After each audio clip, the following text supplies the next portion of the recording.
السلام عليكم ورحمة الله وبركاته. إن الحمد لله وحده والصلاة والسلام على من لا نبي بعده فأعوذ بالله من الشيطان الرجيم حافظوا على الصلوات والصلاة الوسطى وقوموا لله قانتين.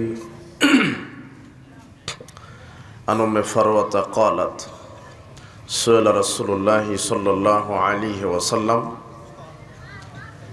أي الأعمال أفضل؟ قال الصلاة في أول وقتها. رواه أبو داود بسند صحيح. আজকের ইসলামী সম্মেলনের সম্মানিত সভাপতি, প্রধান অতিথি, বিশেষ অতিথিবৃন্দ, আমার সাথে মঞ্চ উপবিষ্ট ওলামায়ে দ্বীন, মুরব্বী কিরাম, বিজ্ঞ পরিচালক, আমার সামনে উপস্থিত মুসলিম দ্বীনী ভাই, প্রাণপ্রিয় ছাত্র যুবক ভাইরা, পর্দার আড়ালের মা এবং বোনেরা, আমরা সর্বপ্রথম সেই আল্লাহ সুবহানাহু ওয়া তাআলার শুকরিয়া আদায় করছি যে আল্লাহ সুবহানাহু ওয়া তাআলা আমাদেরকে সুস্থ রেখে এমন একটি বরকতমণ্ডিত মর্যাদাপূর্ণ জায়গায় আসার, বসার, কোরআন এবং সেই হাদিস থেকে আলোচনা করার, কোরআন এবং সেই হাদিস থেকে আলোচনা শ্রবণ করার যে আল্লাহ সুবহানাহু ওয়া তাআলা আমাদেরকে তৌফিক দিয়েছেন, সে আল্লাহ সুবহানাহু ওয়া তাআলার শুকরিয়া আদায় করছি। আমরা সকলেই বলছি আলহামদুলিল্লাহ। দরুদ ও সালাম আমাদের নবী, শেষ নবী মুহাম্মদ সাল্লাল্লাহু আলাইহি ওয়াসাল্লামের জন্য। আজকের ইসলামী জালসায়, ইসলামী সম্মেলনে আমরা যে বিষয়টি নিয়ে আলোচনা করব সেটা হচ্ছে সলাতের। সলাত সম্পর্কে কোরআন এবং সহিহ হাদিস থেকে আমরা আলোচনা করার চেষ্টা করব ইনশাআল্লাহ।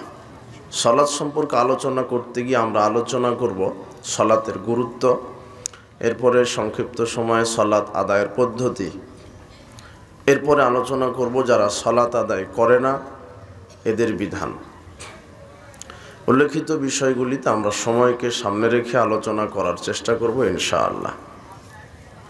আলোচনা শুরু করার পূর্বেই যারা রাস্তাঘাটে চলাচল করছেন, যারা কথা বলছেন, যারা বিশৃঙ্খলা সৃষ্টি করছেন, যারা দাঁড়িয়ে আছেন, তাদেরকে আমরা বসার জন্য বিনীতভাবে অনুরোধ জানাচ্ছি।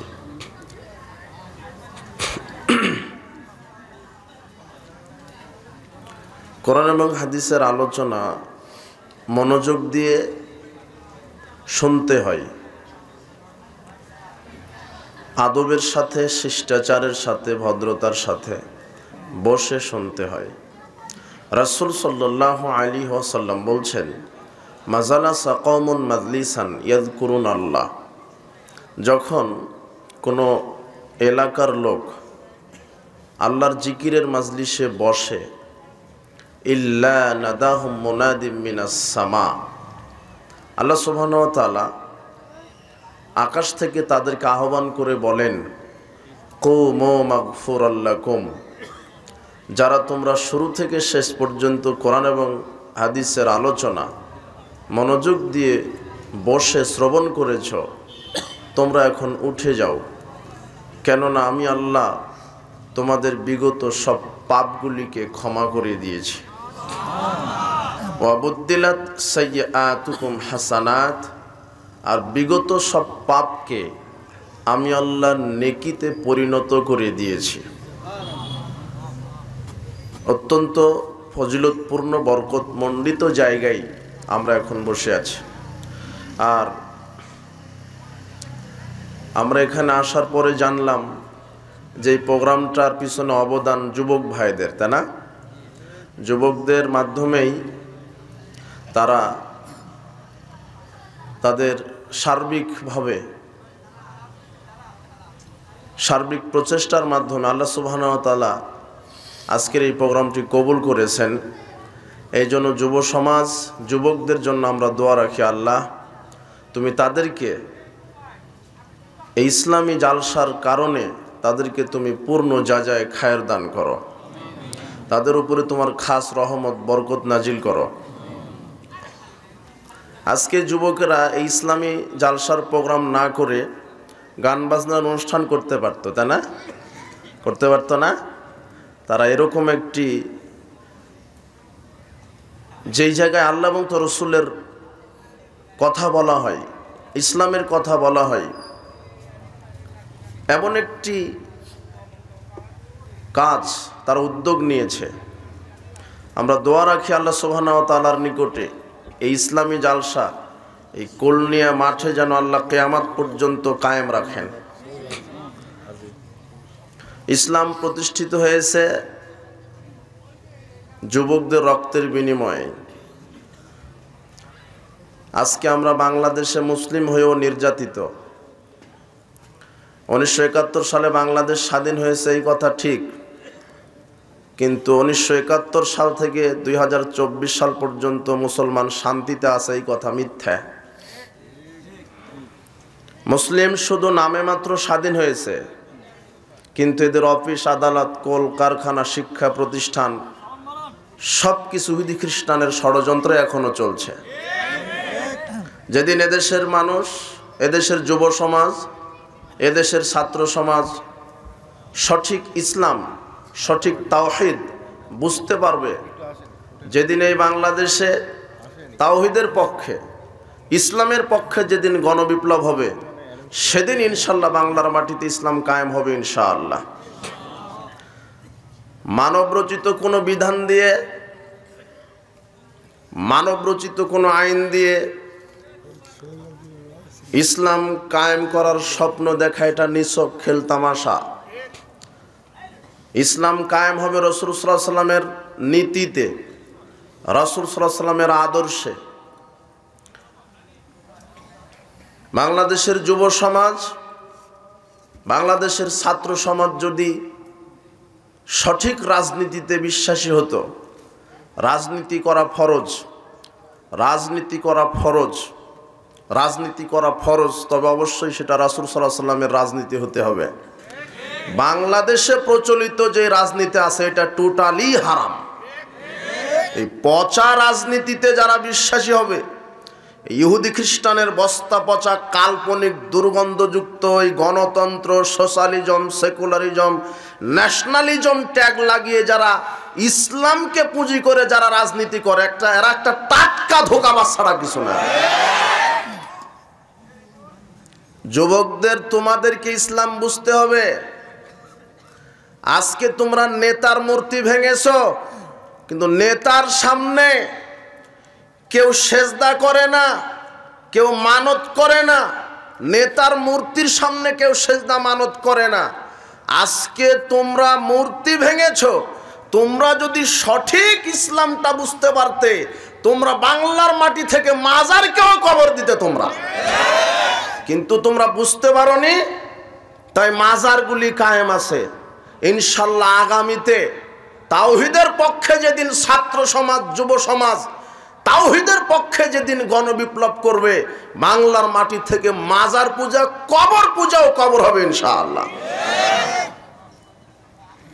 ছাত্র সমাজকে আমি প্রথমেই ধন্যবাদ জানাই, যুব সমাজকে ধন্যবাদ জানাই। তোমরা বিগত 17 বছর মাজলুম ছিলে, জালেম ছিলে, কিন্তু আবার ভুল করো না।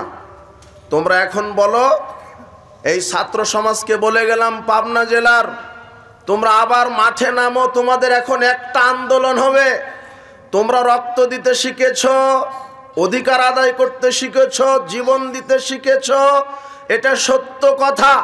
কিন্তু আজকে তোমরা বাংলাদেশের রাস্তায় নেমে বলো যে আমরা ইসলামী খেলাফা চাই, ইসলামী শরিয়া চাই, পচা রাজনীতি চাই না, বাংলাদেশের সংবিধান হবে কোরআন আর হাদিস আমরা চাই, আর সংসদে থাকবে 300টা সেটা আলেম ওলামা। আলেম ওলামাকে আগে আমরা নেতা দেখতে চাই। এটা যেদিন পারবে, যেদিন এদেশের মন্ত্রী হবে এদেশের আলেম ওলামা, সালাফি আলেম ওলামা, কোন শিরক বেদাতের এই ডিলার, এই শয়তানের এজেন্ট না, কবর পূজা, মাজার পূজার, খানকা পূজার হুজুর না। যেদিন এই দেশে সালাফি আলেমগণ নেতৃত্ব দিবে, সেই দিনই বাংলাদেশে সঠিক ইসলামের শান্তি রাজ কায়েম হবে ইনশাআল্লাহ। এই দাওয়াতটা দিয়ে গেলাম। মুসাব বিন উমাইরের মতো হও, খাব্বাবের মতো হও। তুমি কেন বিজেপি নেতাদেরকে নেতা বানবে? তোমার নেতা হবে কেন আব্রাহাম লিঙ্কন? তোমার নেতা হবে কেন মুসলিনি ইটালির? কেন হিটলার? কেন তুমি জাতীয়তাবাদী রাজনীতি মেনে নিলে? কেন তুমি এই গণতান্ত্রিক রাজনীতি মেনে নিলে? তোমার রাজনীতি হবে মুহাম্মদ সাল্লাল্লাহু আলাইহি ওয়াসাল্লামের রাজনীতি। তোমার আন্দোলন হবে মুসাব বিন উমাইরের মতো, তোমার আন্দোলন হবে খুবাইরের মতো। মুসাব বিন উমাইর ইসলামের জন্য যেই ত্যাগ স্বীকার করেছে, আজকে আমি এখানে এসে যুবকদের ওই ত্যাগের কিছু নমুনা পেয়েছি। এরা আমাকে বলেছে যে আমাদের এই প্রোগ্রামটা বন্ধ করার জন্য বাতিলপন্থী অনেক প্রচেষ্টা চালিয়েছে, রাতারাতি এরা আমাদের বিজ্ঞাপন আউট করে দিয়েছে। আর আল্লাহ বলছেন ওয়াকালাল্লাযীনা কাফারু, আরে কাফেররা বলে লা তাসমাউ লিহাযাল কুরআন, তোমরা কোরআন শোনো না, ওয়াল গাউফি, বরং কোরআনের মাজলিসে বাধা দাও। আরে কোরআনের মাজলিস যারা বন্ধ করতে চায় এটা কাফেরদের আচরণ। এটা তুমি সাড়া দিয়েন না। এখানে কোনো টেন্ডারবাজি হয়, এখানে কোনো মাদকবাজি হয়, এখানে কোনো নর্তকী নাচানো হয় ইসলামী জালসায়, আর একে তো এখানে বক্তৃতা দিবে সালাফি আলেমেরা। তোমার হুঁশ করা উচিত ছিল। এখানে কোনো বেদাতি নাই, এখানে কোনো সিনেমাখুর নাই। তোমার সিনেমাখুর, নাট্যখুর এই লুচ্চারা উপদেষ্টা হলো, তুমি প্রতিবাদ করতে পারলে না। পিস টিভি বন্ধ করো, তুমি তার জালসা বন্ধ করো না। তোমার মতো ইহুদি খ্রিস্টানের দালাল আর কে আছে বাংলাদেশে? তুমি সালাফিদের প্রোগ্রাম বন্ধ করো, তুমি রাতারাতি পোস্টার ব্যানার গোপন করো। আরে মাওলানা আকরাম খা সেই দিন বলেছিল যে মাওলানা আকরাম খার বুকে একটা বুলেট মারবা, যতটা রক্ত ঝরবে পৃথিবীর মাটিতে এক একটা মাওলানা আকরাম খা তৈরি হবে। আল্লামা ইকবাল বলেছিলেন ঝরা পাতা, তুমি এই ঝড় দেখে ভয় পেও না, গাছ থেকে পড়েছো ঠিক, কিন্তু এই বাতাস, এই ঝড় তোমাকে মাটি থেকে উঠার জন্য এই ঝড় এসেছে। আহলে হাদিস সালাফিদের আজকে যে বাধাগ্রস্ত, এরা এই বাতিলপন্থীরা আহলে হাদিস আন্দোলনকে ফুঁ দিয়ে নিভাতে চায়, কিন্তু আল্লাহ বলছেন যতই ফুঁ দিবা ততই আগুন আরো বেশি হবে ইনশাআল্লাহ। আন্দোলনকে দাবিয়ে রাখতে পারবা না। একটা আহলে হাদিস সালাফি প্রোগ্রাম বন্ধ করতে চাইবা, আরো 10টা প্রোগ্রাম হবে ইনশাআল্লাহ। যুবকদেরকে ধন্যবাদ জানাই। আল্লাহর উপরে ভরসা রাখবা, আর আল্লাহকে বলবা আল্লাহ আপনি আমাদের আন্দোলন কবুল করুন। মূসা আলাইহিস সালামকে আল্লাহ সহযোগিতা করেছিলেন, ফেরাউনকে ডুবে মেরেছেন, নমরুদ জোতার বাড়ি খেয়ে বিদায় নিয়েছে। আজকে যদি সালাফদের বিরোধিতা কেউ করে, ওই আল্লাহ এখনো জুতার বাড়িতে বিদায় করার জন্য রেডি আছে। বিদায় হয়ে যাবা। মানুষ আজকে বুঝতে পেরেছে কোরআন এবং সহিহ সুন্নাহ। বলছিলাম মুসাব বিন উমাইর জীবন বাজি রেখে ইসলামের জন্য যে ত্যাগ স্বীকার করেছে। যুব সমাজ শোনো, মুসাব বিন উমাইরের আদর্শ ফলো করো।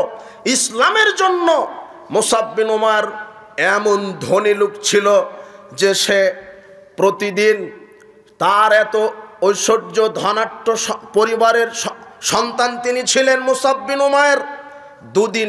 একদিন পর পর ড্রেস চেঞ্জ করতো সে, গায়ের পোশাক যেটা একবার পরতো ওটা আর পরেনি। এত ধনাঢ্য লোক ছিল, ধনাঢ্য পরিবারের মুসাব বিন উমাইর। কিন্তু রাসূল সাল্লাল্লাহু আলাইহি ওয়াসাল্লাম বললেন জিনা, ইসলামের জন্য কুরবানি দিতে হবে, নিজের জীবনকে ইসলামের জন্য নিজের জীবনকে বিলিয়ে দিতে হবে। মুসাব বিন উমাইর ইসলাম কবুল করলেন। মুসাব বিন উমাইরই মদিনার প্রথম দায়ী, যার দাওয়াতের ফলশ্রুতিতে আল্লাহ সুবহানাহু ওয়া তাআলা রাসূল সাল্লাল্লাহু আলাইহি ওয়াসাল্লামকে মদিনার প্রেসিডেন্ট বানিয়ে দিলেন। একজন যুবক পাবনার বুকে আমরা দেখতে চাই, যেই যুবকের বিনিময়ে গোটা পাবনা জেলাটাই সালাফিদের এলাকা হয়ে যাবে ইনশাআল্লাহ। হবে আল্লাহ কবুল করলে। মুসাব বিন উমাইর ইসলামের জন্য শেষ পর্যায়ে উহুদের যুদ্ধে শহীদ হলেন। যখন শহীদ হয়ে গেলেন, যেই মুসআব বিন উমাইর প্রতিদিন তার পোশাক চেঞ্জ করত, ইসলামের জন্য শহীদ হয়ে গেলেন, পরনে তার জানাজার কাফনের কাপড় পাওয়া গেল না। রাসূল সাল্লাল্লাহু আলাইহি ওয়াসাল্লাম বললেন, ইস্কির ঘাস দিয়ে তার কাফনের ব্যবস্থা করো। মাথা ঢাকলে পা ঢাকে না, পা ঢাকলে মাথা ঢাকে না। কিন্তু মুসআব বিন উমাইর দুনিয়াতে পোশাক পায়নি, আল্লাহ তাকে জান্নাতের মেহমান হিসেবে কবুল করে নিয়েছে। আজকে যদি যুব সমাজ ইসলামের জন্য ত্যাগ স্বীকার করো, তোমাদের প্রতিদান হবে জান্নাত। আজকে আহলে হাদিস যুবকেরা, আহলে হাদিস অধ্যুষিত মানুষেরা নির্যাতিত হচ্ছে। অপরাধটা কি? কোরআন আর হাদিস, সহিহ হাদিস মানার কারণে। কিছুদিন আগে একটা ছেলেকে জোরে আমিন বলার কারণে মেরে হাসপাতালে পাঠিয়ে দেওয়া হলো। এরা আহলে হাদিসের আমল আকীদাকে সহ্য করতে পারে না, এরা সালাফদের নীতি আদর্শকে মেনে নিতে পারে না। আপনি ইসলামের জন্য কি ত্যাগ করেছেন, কি কুরবানি করেছেন, আল্লাহ যদি আপনাকে ধরে আপনি কি জবাব দিবেন?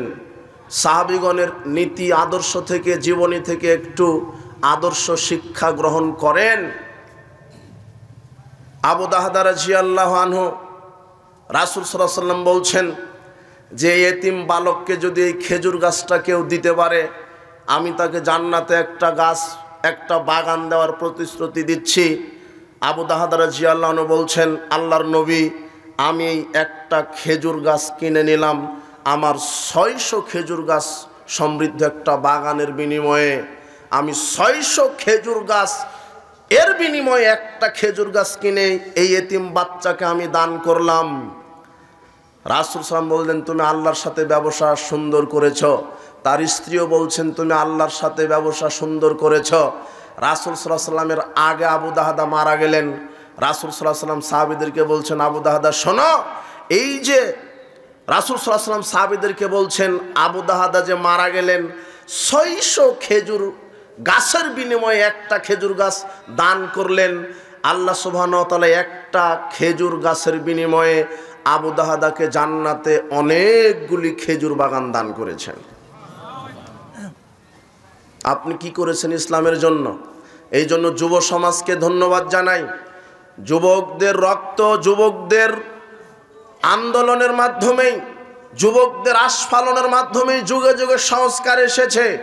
আজও বিশ্বাস করি বাংলাদেশ থেকে শিরক বেদাত সেদিনই কবর হবে যেদিন বাংলাদেশের এই যুব সমাজ, আহলে হাদিস যুব সমাজ যেদিন জাগবে, সেই দিনই বাংলার মাটি থেকে ইনশাআল্লাহ কবর, মাজার, শিরক বেদাতের কবর রচনা হবে ইনশাআল্লাহ। এটা আমরা বিশ্বাস করি। আবু হুরায়রা রাদিয়াল্লাহু আনহু বলেন, রাসূল সাল্লাল্লাহু আলাইহি ওয়াসাল্লাম বলেছেন, সাবআতুন ইউদিল্লুহুমুল্লাহু ফি দিল্লিহি ইয়াওমা লা যিল্লা যিল্লুহু ইয়াওমা লা যিল্লা ইল্লা যিল্লুহু।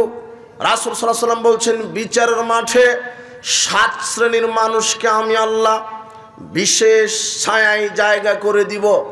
আল্লাহ সুবহানাহু ওয়া তাআলা 7 শ্রেণীর মানুষকে বিচারের মাঠে আরশের নিচে জায়গা করে দিবেন। 1, ইমামুন আদিল, নাই পরায়ণ শাসক, নাই পরায়ণ বাদশা। 2, শাবুন নাশা ফি ইবাদাতিল্লাহ, ওই যুবক যেই যুবক ইসলামের জন্য নিজের জীবনকে ব্যয় করেছে, আল্লাহর ইবাদতে নিজের জীবনকে কাটিয়েছে। আজকে যুব সমাজ এই ইসলামী আন্দোলন, এই ইসলামী জালসার আয়োজন করেছে। এর আজকে মদ, গাঁজা, ইয়াবা, নারী, গান বাজনা নিয়ে পড়ে থাকতে পারত। রাসূল সাল্লাল্লাহু আলাইহি ওয়াসাল্লাম বলছেন, যেই যুবক ইসলামের জন্য নিজের জীবনকে ইসলামের ছায়াতলে ব্যয় করবে, আল্লাহ তাকে বিচারের মাঠে আরশের নিচে জায়গা করে দিবেন। রাসূল সাল্লাল্লাহু আলাইহি ওয়াসাল্লাম যুবকদেরকে উৎসাহিত করেছেন। রাসূল সাল্লাল্লাহু আলাইহি ওয়াসাল্লাম বলছেন, শোনো, লা তাযালু কাদাম ইবনে আদম ইয়াওমাল কিয়ামা হাত্তা ইউসালান খামস, বিচারের মাঠে আদম সন্তানকে এক কদম নড়তে দিবে না 5টা জিজ্ঞাসা আল্লাহ না করা পর্যন্ত। এক আন উমরিহি ফিমা আফনাহু, মানুষের সারা জীবন বোঝাতে হবে আপনি আপনার সারা জীবন কোথায় কিভাবে খরচ করেছেন। ওয়াং শাবাবিহি, আপনার যৌবনকাল বোঝাতে হবে ফিমা আবলাহু, আপনি কোথায় সেটা ক্ষয় করেছেন, যৌবনকাল কিভাবে ফুরিয়েছেন, গান বাজনায়, জুয়াতে, লটারিতে, মাদকতায়, নারীর কাছে, নারী এই বেহায়া বেশর্মা নারীর পিছনে, উলঙ্গপনায়, বেহায়াপনায়, প্রচলিত বিজাতি জাহেলি রীতিনীতিতে। হে যুব সমাজ, আপনাদেরকে বলছি, তোমাদেরকে বলছি, তোমার এই যৌবনকাল আল্লাহ বিচার মাঠে জিজ্ঞাসা করবেন তুমি কিভাবে ব্যয় করেছ। গান বাজনায়, খেলতামাশায়, নাটকে, সিনেমায়, জুয়ায়, সুদ ঘুষে, নাকি আল্লাহর ইবাদতে। আজকে বাংলাদেশের যেখানে যুবকেরা 31st নাইট পালন করে, পহেলা বৈশাখ পালন করে, নষ্টা দিবস পালন করে, বিশ্ব বেহায়া দিবস পালন করে, সেই বাংলাদেশে এই পাবনা জেলায় কুলনিয়া এলাকায় যেই যুবকদেরকে আল্লাহ ইসলামের জন্য কবুল করেছে, আল্লাহর কাছে দোয়া করি, আল্লাহ তুমি এদেরকে তোমার খাস সেনাবাহিনী হিসেবে কবুল করো। পয়লা বৈশাখের দিনে নষ্টামি হয়, 31st নাইটে নষ্টামি হয়। আর বাংলাদেশের প্রচলিত তথাকথিত যে যত শিক্ষিত সেই বিজাতীয় সংস্কৃতিতে তত বেশি এরা শয়তানি করে। পয়লা বৈশাখে দেখবেন রাস্তায় নামে এসে বৈশাখ, মঙ্গল শোভাযাত্রা, রমনার বটমূলে ইলিশ নিয়ে এক প্লেট পান্তা নিয়ে বসে। আবার দেখবেন এরা সাপের মুখোশ পড়েছে, ব্যাঙের মুখোশ পড়েছে, আরে কুকুরেরও মুখোশ পড়ে এরা। পয়লা বৈশাখ বছরের প্রথম মাস শুরু হয়। আমি চিন্তা করলাম যে এরা কুকুরের মুখোশ পড়ে রাস্তায় নামে কেন। মানে কোনো এই ছাগল পাগল না, যার ডিগ্রি যত বেশি তার শয়তানি বাংলাদেশে তত বেশি। এই প্রচলিত বিদ্যায় যাদের যত ডিগ্রি বেশি, এই কুকুরের মুখোশ পড়ে বছরের প্রথম দিনে আল্লাহর কাছে বলে, আল্লাহ এই নতুন বছর যেন আমরা কুকুর হিসেবে বেঁচে থাকতে পারি। তাই বলে না, এরকমই তো কিছু। ও মানুষ সৃষ্টির সেরা জীব, ও কুকুরের মুখোশ পড়ে রাস্তায় নেমে গেছে। এর চাইতে ইতর, এর চাইতে জানোয়ার, এর চাইতে এ হলো কুকুর, এ হলো অরিজিনাল কুকুর। আল্লাহ বলছেন বালহুম আদাল, বরং কুকুরের চাইতে খারাপে। বলছিলাম যুব সমাজকে ধন্যবাদ দিই, যুবকদেরকে বুঝাতে গিয়ে আমি এই কথাগুলি নিয়ে আসলাম। যেখানে নষ্টামি হয়, যেখানে নর্তকী নাচে, গান বাজনা হয়, মাদকতা হয়, সেই জায়গাতে আপনি কি মনে করছেন যুবকদেরকে আল্লাহ কবুল করেছেন? আমি দোয়া রাখি, আল্লাহ এই যুবকদের উপরে তুমি তোমার খাস রহমত বরকত নাজিল করো। আর আপনারা এই যুবকদেরকে সার্বিকভাবে সহযোগিতা করবেন। মুরব্বীরা বুদ্ধি দিবে, মাঠে কাজ করবে কারা? যুবকেরা। বুঝেননি? মাঠে কাজ করবে যুবকেরা। যুবকরা যেদিন কাজ করতে শিখবে, সঠিক ইসলাম তাওহীদটা বুঝবে, সেদিন ইসলাম কায়েম হবে। রাসূল সাল্লাল্লাহু আলাইহি ওয়াসাল্লাম বলছেন, আল্লাহ সুবহানাহু ওয়া তাআলা বিচার মাঠে জিজ্ঞাসা করবেন তোমার যৌবনকাল কিভাবে ব্যয় করেছ। আপনি কি জবাব দিবেন? যদি গান বাজনা, খেলতামাশা, জুয়ায় আপনি ব্যয় করেন, আপনি আল্লাহর কাছে কি জবাব দিবেন? আর যুব সমাজকে আর একটা মেসেজ দিই, সমাজ সংস্কারের জন্যে যত পথভ্রষ্ট যুবক আছে এদের কাছে ইসলামের দাওয়া নিয়ে পৌঁছিয়ে যেতে হবে। আর যারা যুবকদেরকে বলছি খারাপ বন্ধুদের সাথে মিশা যাবে না, তাদের সাথে আড্ডাবাজি করা যাবে না, খারাপ বন্ধুদেরকে শুধু দাওয়াত দিতে হবে, তাদের সাথে আড্ডাবাজি করা যাবে না। যত অভিভাবক এসেছেন তাদেরকে বলছি, আপনার ছেলে মেয়ে কার সাথে ঘুরে, কাকে বন্ধু বানায়, কাকে বান্ধবী বানায়, তবে একটা কথা মনে রাখবেন, ছেলের বন্ধু হবে ছেলেই, মেয়ের বান্ধবী হবে মেয়েই। কিন্তু বাংলাদেশে যে গার্লফ্রেন্ড বয়ফ্রেন্ড নীতি চালু আছে, এটা টাটকা জানুয়ারি নীতি চালু আছে একটা। মেয়ে বলছে আব্বু শিক্ষা সফরে আছি, কার সাথে? মালাকুল মউতের সাথে। মালাকুল মউত মানে বলছে আব্বু কোনো টেনশন নাই, আছি বয়ফ্রেন্ডের সাথে আছি। কার সাথে?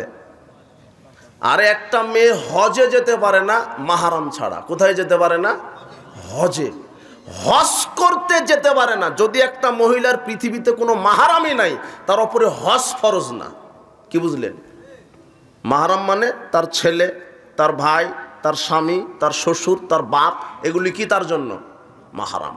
এই মাহরাম ছাড়া সে কি করতে যেতে পারে না। সে জায়গাতে আপনার মেয়ে শিক্ষা সফরে গেছে, বলছে আব্বু বয়ফ্রেন্ডের সাথে আছি, তখন ওই পিতাটা আমার কাছে ফোন দিয়ে বলছেন যে একটা ফতোয়া লাগবে। কি?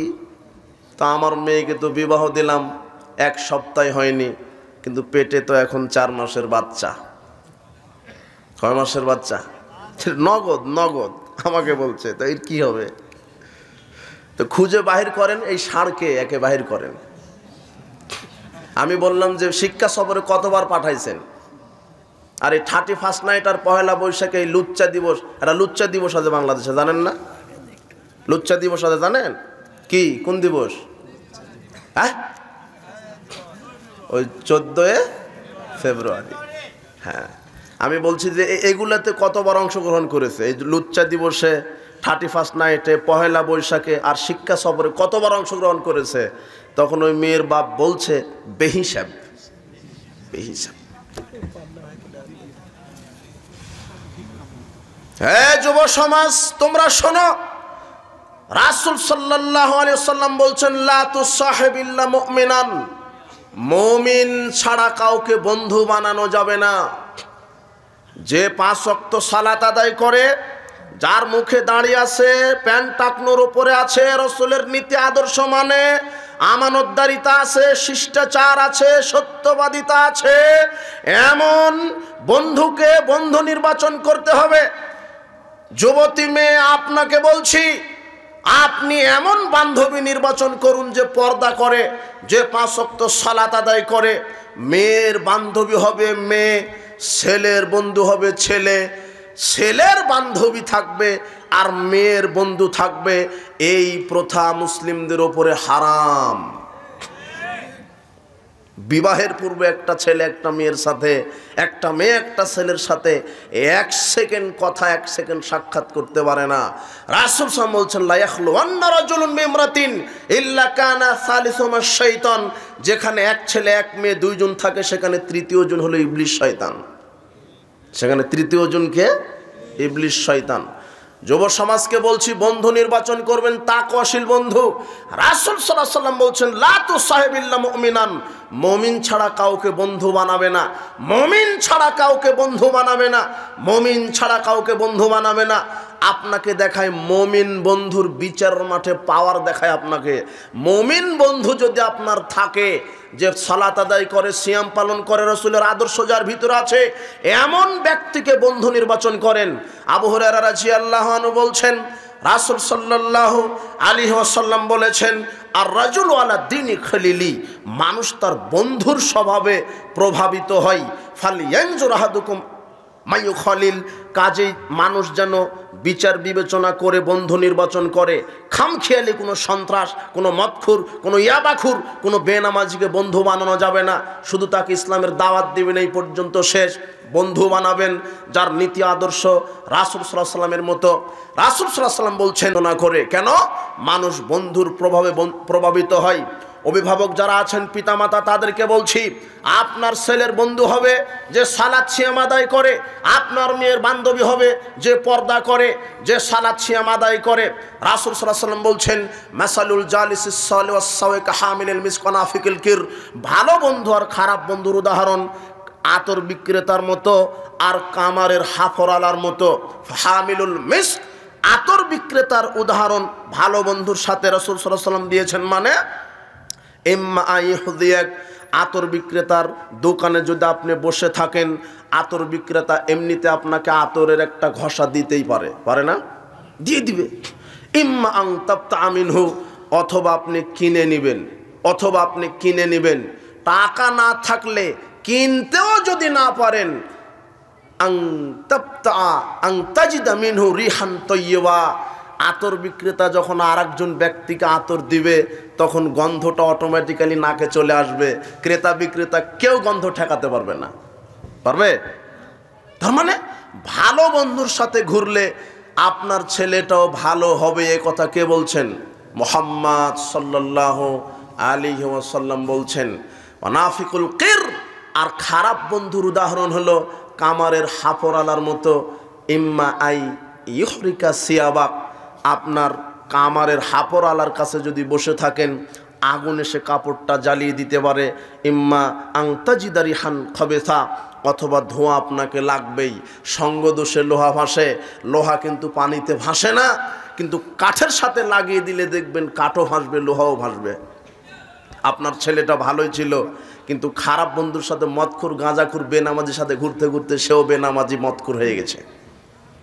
আজকে প্রায় অধিকাংশ এই বন্ধু নষ্ট হচ্ছে, আপনার ছেলে নষ্ট হয়েছে আপনার ছেলের বন্ধুর প্রভাবের কারণে, আপনার মেয়েটা নষ্ট হয়েছে তার খারাপ বান্ধবীর কারণে। এই জন্য বন্ধু নির্বাচন করতে হবে সৎ সলেহ বন্ধু।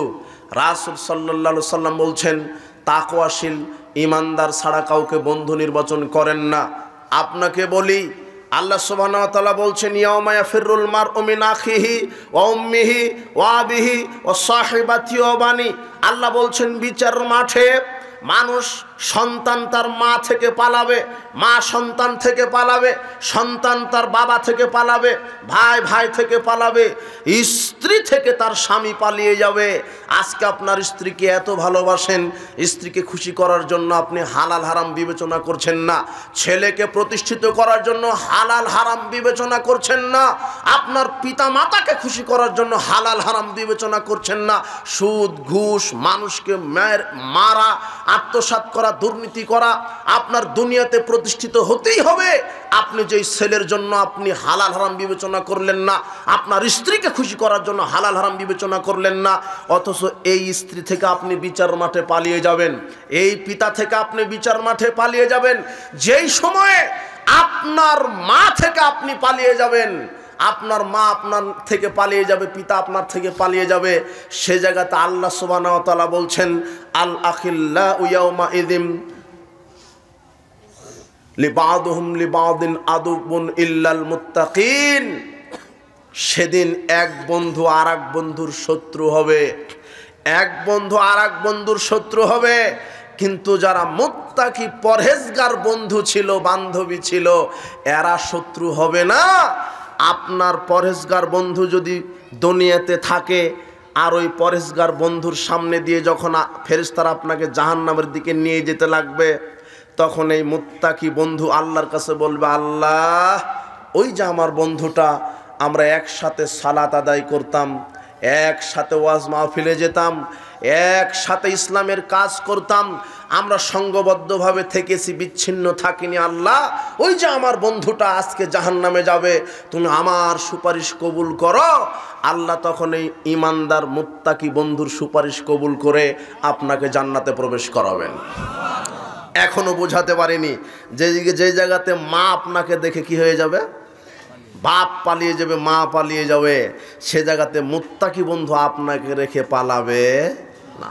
বন্ধুর পাওয়ার দেখেছেন বিচার মাঠে, কিন্তু আপনি বন্ধু নির্বাচন করেছেন যে গাঁজা খায়, আর যে গাঁজা খায় বেনামাজি, এদেরই বন্ধুর সংখ্যা বেশি। বুঝেননি? এদের সাথে সম্পর্ক কি? চুলটা কেটেছে মেসির মতো করে কেটেছে, মেসি, রোনালদো, আর কি আছে খেল প্লেয়ার, ও নেইমার। ও হলো মুসলিমের বাচ্চা, ও ইহুদি খ্রিস্টানের অনুকরণ করে। মান তাশাব্বাহা বিকওমিন ফাহুয়া মিনহুম। রাসূল বলছেন, যে কারো জাতির অনুকরণ করবে সে তাদেরই সাথে হাসর হবে। যুবক, তুমি সাবধান হও, তুমি ইহুদি খ্রিস্টানকে সাপোর্ট করো কেন? তোমার নীতি আদর্শ হবে মুহাম্মদ সাল্লাল্লাহু আলাইহি সাল্লামের মতো, সাহাবীদের মতো। যুবক, তুমি অনেক কিছু শিখেছো, অনেক কিছু জানো, 10টা খেলোয়াড়ের নাম বলতে পারো, খুব বাহবা তোমার, কিন্তু তুমি 10টা সাহাবীর নাম বলতে পারো না, তোমার লজ্জা হওয়া উচিত। এই জাহেলিয়াত থেকে ফিরে আসতে হবে। খারাপ বন্ধু এদেরকে পরিত্যাগ করতে হবে, খারাপ বান্ধবী এদের পরিত্যাগ করতে হবে। যুব সমাজকে বলছি, ঐক্যবদ্ধভাবে থাকবেন, আর যারা পথভ্রষ্ট আছে এদের কাছে দাওয়াত নিয়ে যাবেন। বিড়ি, সিগারেট, জর্দা, ইয়াবা, এগুলি হারাম, এগুলি খাওয়া যাবে না। যুব সমাজ আজকে তার ইমানকে বিক্রি করেছে মাদকতার কাছে, যুবক তার ইমানকে বিক্রি করে দিয়েছে জুয়ার কাছে, যুবক তার ইমানকে বিক্রি করে দিয়েছে নগ্ন নারীর কাছে। আরে একটা নারীর পিছনে ছুটতে গিয়ে যুবক তার যৌবন, তার ইমান, তার অর্থ সবই হারিয়ে ফেলছে। অথচ আল্লাহ সুবহানাহু ওয়া তাআলা 4টা নারীর ব্যবস্থা করে দিয়েছেন পুরুষের। কয়টা? ক্ষমতা থাকলে কয়টা করা যাবে? কিন্তু যুবক তুমি এখনই কাপুরুষ হয়ে গেছো অযথা একটা নারীর পিছনে ঘুরতে ঘুরতে। তোমার ইমান শেষ, তোমার যৌবন শেষ, তোমার টাকা শেষ, সব শেষ। তুমি কেন নগ্ন নারীর পিছনে ঘুরবে? তুমি নিজেকে প্রতিষ্ঠিত রাখো। বলছিলাম যুব সমাজকে সোচ্চার হতে হবে ইসলামের ওপরে, আর জাহেলিয়াতকে পরিত্যাগ করবেন, জাহেলিয়াত মেনে নেবেন না। এতটুকুন কথা আপনাকে যুবকদের ওপরে বললাম। বিচার মাঠে 7 শ্রেণীর মানুষকে আল্লাহ বিশেষ ছায়া দিবেন, তার মধ্যে কে আছে? যুবকেরা। তার মধ্যে কে আছে? যুবক। আর এই প্রচলিত যে জাহেলিয়াত বাংলাদেশে চালু হয়েছে, এক একজন সব ক্ষমতার লোভে মাঠে নেমে গেছে, তাই না? ক্ষমতা লাগবে, চেয়ার লাগবে, ক্ষমতা লাগবে, চেয়ার লাগবে। আল্লাহ সুবহানাহু ওয়া তাআলা বলছেন, ওয়ামিম্মান খালাকনা উম্মাতুন ইয়াহদুনা বিল হক ওয়া বিহি ইয়াদিলুন। আমার সৃষ্টির ভিতরে একটা দল হকের উপরে থাকবে, একটি দল। আল্লাহর অনেক সৃষ্টি আছে, এর ভিতরে একটি দল হকের উপরে কায়েম থাকবে। রাসূল সাল্লাল্লাহু আলাইহি ওয়াসাল্লাম বলছেন, লা তাযহালু তায়ফাতুম মিন উম্মতি যাহিরিনা আলাল হক লা ইয়াদুররুহুম মান খাযালাহুম হাত্তা ইয়াতি আমরুল্লাহি ওয়া হুম কাযালিক। কিয়ামত পর্যন্ত আমার উম্মতের মধ্যে একটি উম্মত হকের উপরে বিজয় থাকবে, একটি উম্মত বিজয় থাকবে, একটি উম্মত। আমার অনেক উম্মত থাকবে, এর মধ্যে একটি দল হকের উপরে বিজয় থাকবে। আব্দুল্লাহ ইবনে আমর রাদিয়াল্লাহু আনহু বলছেন, রাসূল সাল্লাল্লাহু আলাইহি ওয়াসাল্লাম বলেছেন, ইন্না বানি ইসরাঈলা তাফাররাকাত আলা সিনতাইন ওয়া সাবিনা মিল্লাতান। বানি ইসরাইল বিভক্ত হয়েছিল 72 ফেরকায়। ওয়া তাফতারিকু উম্মাতি আলা 73 মিল্লাতান। আর মুসলিম উম্মত বিভক্ত হবে 73 ফেরকায়। কুল্লুহুম ফিন্নার, প্রত্যেকটা দল যাবে জাহান্নামে। ইল্লা মিল্লাতান ওয়াহিদাতান, একটি দল যাবে জান্নাতে। সাহাবীগণ জিজ্ঞাসা করলেন, মান হিয়া রাসূলুল্লাহ, আল্লাহর নবী সেই একটি দল কোন দল? তখন তিনি বলছেন, মা আনা আলাইহি ওয়া আসহাবি, যারা আমি এবং আমার সাহাবী যে নীতি আদর্শের উপরে আছি তার উপরে যারা থাকবে তারাই হবে বিচারের মাঠে সরাসরি জান্নাতি দল। রাসূল সাল্লাল্লাহু আলাইহি ওয়াসাল্লাম এবং সাহাবায়ে কেরাম কোরআন এবং হাদিসের উপরে ছিলেন, ইসলামী আদর্শের উপরে ছিলেন, কোনো ইহুদি খ্রিস্টানের নীতি আদর্শের উপরে ছিলেন না। তারা প্রচলিত জাহেলিয়াতের উপরে ছিলেন না, তারা ইহুদি খ্রিস্টানের কোনো মতবাদের উপরে ছিলেন না। আল্লাহ বলছেন, ইন্নাদ দীনা ইনদাল্লাহিল ইসলাম, আল্লাহর নিকটে মনোনীত দিন ইসলাম। আল্লাহ বলছেন, ওয়া মা ইয়াবতাগি গায়রাল ইসলামি দীনান ফালা ইকবালা মিন ওয়া হুয়া ফিল আখিরাতি মিনাল খাসিরিন। যারা ইসলামকে বাদ দিয়ে অন্য কোনো মানব রচিত বিধানকে মেনে নেবে তাদের কোনো আমল আকীদা আমি আল্লাহ কবুল করব না, তারা বিচার মাঠে ক্ষতিগ্রস্তদের অন্তর্ভুক্ত হবে। রাসূল সাল্লাল্লাহু আলাইহি ওয়াসাল্লাম বললেন, বানি ইসরাইল 72 ফেরকা হয়েছে, মুসলিমরা 73 ফেরকা হবে।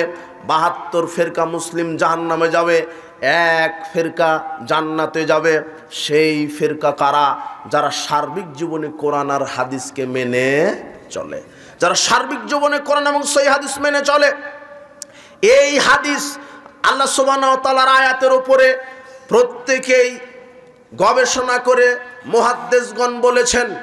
ইমাম বুখারীর উস্তাদ আলী ইবনুল মাদিনী বলছেন, আল্লাহ যে বলেছেন একটা হকপন্থী দল, রাসূল সাল্লাল্লাহু আলাইহি ওয়াসাল্লাম বলেছেন একটা হকপন্থী দল, রাসূল সাল্লাল্লাহু আলাইহি ওয়াসাল্লাম বলেছেন 73 ফেরকার মধ্যে এক ফেরকা জান্নাতে যাবে।